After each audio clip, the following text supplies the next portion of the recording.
2월 2일 오늘의 말씀은 누가복음 10장 25절에서 42절입니다. 어떤 율법 교사가 일어나 예수를 시험하여 이르되 선생님, 내가 무엇을 하여야 영생을 얻으리이까? 예수께서 이르시되 율법에 무엇이라 기록되었으며 내가 어떻게 읽느냐? 대답하여 이르되 내 마음을 다하며 목숨을 다하며 힘을 다하며 뜻을 다하여 주 너의 하나님을 사랑하고 또한 내 이웃을 내 자신같이 사랑하라 하였나이다. 예수께서 이르시되 내 대답이 옳도다. 이를 행하라.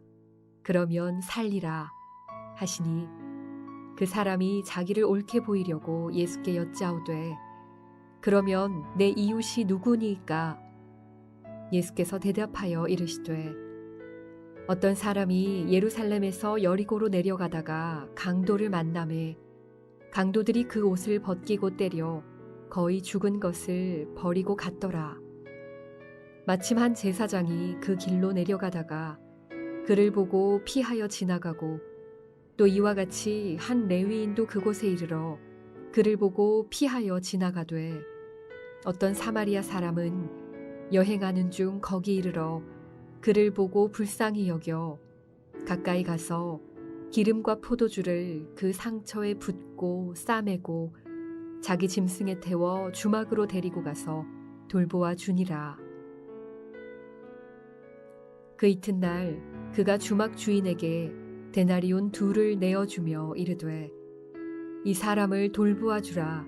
비용이 더 들면 내가 돌아올 때에 갚으리라 하였으니 내 생각에는 이 세 사람 중에 누가 강도 만난 자의 이웃이 되겠느냐? 이르되 자비를 베푼 자니이다. 예수께서 이르시되 가서 너도 이와 같이 하라 하시니라.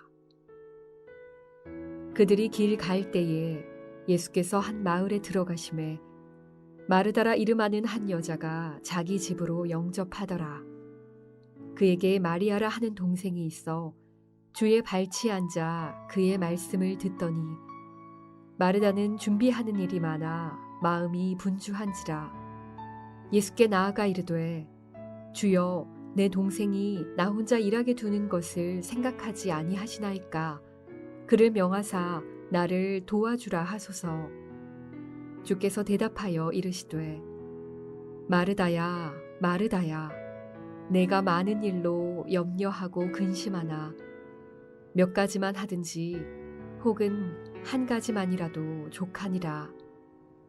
마리아는 이 좋은 편을 택하였으니 빼앗기지 아니하리라 하시니라.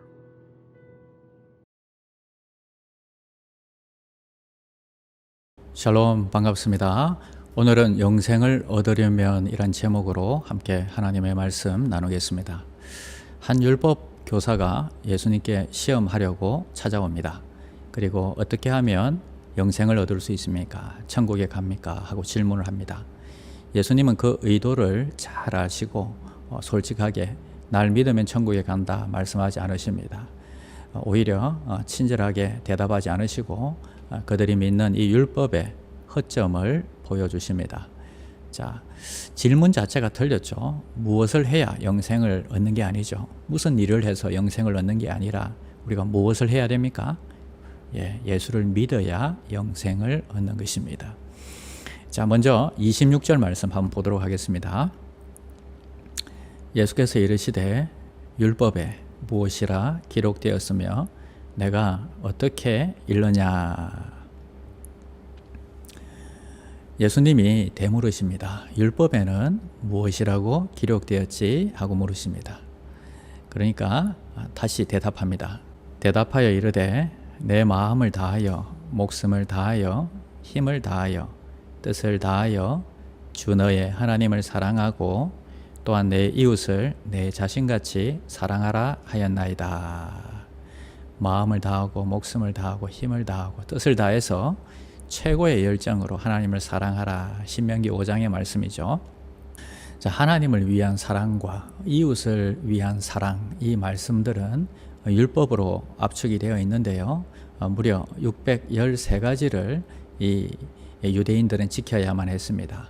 자, 이것을 다 지키고 살아라. 자, 살아보아라. 살 수 있겠는가? 그래서 구원받겠는가? 이것을 깨닫게 하시는 것입니다. 자, 29절 말씀을 한번 보겠습니다. 그 사람이 자기를 옳게 보이려고 예수께 여짜오되 그러면 내 이웃이 누구니까? 정직한 율법학자이면 불가능합니다. 나를 도와주십시오. 저를 불쌍히 여겨주십시오. 이렇게 말씀했을 것입니다. 자, 그러나 이 율법학자는요, 오히려 예수님께 대묻습니다. 자신을 옳게 여기려고요, 자신을 감추기 위해서 그러면 내 이웃이 누구입니까? 끝까지 자신을 율법학자로서 옳게 보이려고 하는 모습을 봅니다. 그리고 예수님은요, 강도 만난 얘기를 해주십니다. 강도 만난 자의 얘기를 통해서 정말 그를 도와준 자가 누구인지 물어봅니다. 결국은 이 율법에 능통한 이 제사장이나 레위인이 아니라 그들이 하찮게 보는 사마리아인이 오히려 사랑을 베풀고 진정한 이웃이었다. 그러므로 그들이 구원받을 것이다 말씀하십니다. 물론 사랑을 베푸는 자가 구원을 받는다 하는 의도는 분명히 아닙니다. 그저 주님이 늘 말씀하신 것처럼 복음은 교만한 자들에게는요, 눈이 가리워져 있습니다. 비밀로 숨겨져서 말씀하십니다. 오히려 그들이 들어도 깨닫지 못하도록 말씀하십니다. 오직 선택된 자들에게만 자세히 설명해 주시고 깨닫게 해 주시는 것입니다. 자, 이 말씀 이후에 그리고는 마리아와 마르다의 이야기가 나옵니다. 마르다가 컴플레인을 합니다. 말씀만 듣고 있는 이 마리아가 나를 좀 도와주면 좋겠습니다. 내 말은 도저히 안 들으니 예수님께서 명령을 해 주십시오 하는 것입니다. 여기에 대해서 42절 말씀 보겠습니다. 몇 가지만 하든지 혹은 한 가지만이라도 족하니 마리아는 이 좋은 편을 택하였으니 빼앗기지 아니하리라 하시니라. 마리아는 좋은 편을 택했다. 빼앗기지 않을 것이다. 구원은 주님의 말씀을 통해서 옵니다. 주님이 잘 풀어주시면요, 이해가 되고 믿음이 생기고 구원을 받지만 율법학자 바리새인들에게는요, 이 말씀이 닫혀 있습니다. 자, 그러니 사모하는 마음으로 마리아처럼 주님 앞에 나와야 하는 것입니다. 자, 사모하는 마리아에게는요, 이 말씀이 열려 있는 것처럼 믿는 자는 또 사마리아인처럼 그렇게 사랑을 베풀면서 살 수밖에 없는 것입니다. 오늘도 마리아처럼 말씀을 사모하며 이 자리에 나오신 여러분들을 축복합니다. 세상에서 또 사랑으로 실천하며 살아가는 귀한 주의 종들이 되시기를 축원드립니다. 기도하겠습니다. 하나님 아버지 감사합니다. 오늘 말씀을 통해서 우리가 정말 믿음으로 구원받게 하심을 감사합니다. 그리고 믿음으로 구원받은 자는 사랑으로 살 수밖에 없음을 깨닫게 하심을 감사합니다. 사마리아인처럼 정말 사랑을 실천하며 살게 하시고 마리아처럼 하나님의 말씀을 사모하며 그 말씀에 간절한 마음으로 나아가는 모든 귀한 종들이 되게 하여 주시옵소서. 예수님의 이름으로 기도드립니다. 아멘.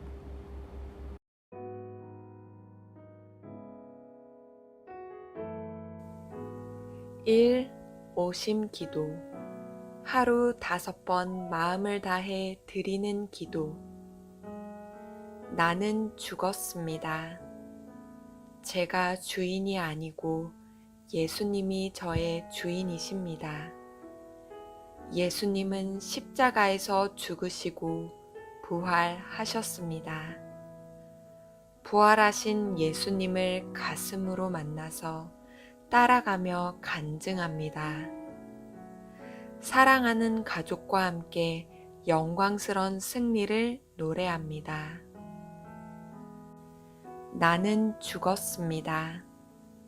제가 주인이 아니고 예수님이 저의 주인이십니다. 예수님은 십자가에서 죽으시고 부활하셨습니다. 부활하신 예수님을 가슴으로 만나서 따라가며 간증합니다.